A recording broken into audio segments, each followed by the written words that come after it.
উত্তর দিকে জায়গা ফাঁকা করুন। দক্ষিণ দিক থেকে মানুষ যদি উত্তর দিক থেকে বের হতে পারে সে জায়গা করে দিন। মানুষকে বের হওয়ার জায়গা করে দিন। মানুষদেরকে বের হওয়ার জায়গায় করে দিন।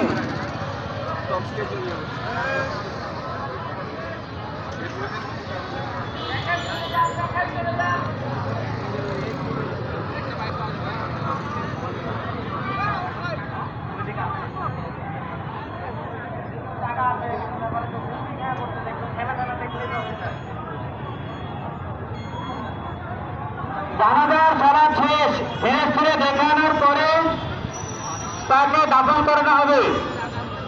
জানাজার সারা আদায় হয়ে গেছে, ধীরে ধীরে দেখানোর পরে জানাজার সারা তাকে দাফন করা হবে। এখানে কোনো প্রকার হয়ে হাল্লা না করি, কারো প্রতি জুলুম না করি।